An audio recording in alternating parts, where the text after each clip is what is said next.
infection in urine तो प्रथम हूँ सेटा कौन इन्फेक्शन यूरिन माने आपणकर परिस्रा जलापोड़ा है परिस्रा इन्फेक्शन है ब्लड आसला बिंधा होची तो सेगुड़ा को आम यूरिन इन्फेक्शन विषय जो वीडियो प्रॉपर्ली देइचे सेटा को आप देखिकी जानीपारे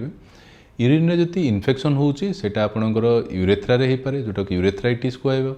जदि सिस्टाइटिस माने ब्लाडर रे इन्फेक्शन है किंबा जदि किडनी को जाउची ताको आमे पाइलाइटिस बा पाइलोनेफ्राइटिस कहबा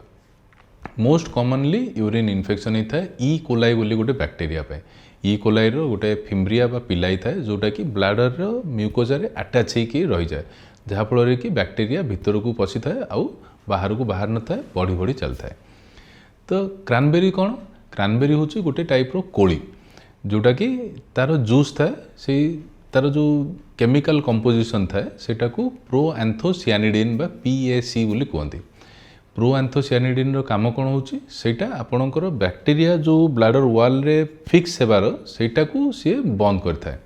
जोटा को एडेसन कह जाए माने बैक्टेरिया लागिकी रही पारे तो सेटा हेल्प करता है जदि लागिकी न रोचे ताने यूरिन रे सी फ्लश आउट हो जावार बाहरी जावार चांसेस बहुत अधिक थाए से यूरिन रो इन्फेक्शनटा आपन क्लीयर होबार चांसेस था यहाँ है तार साइंस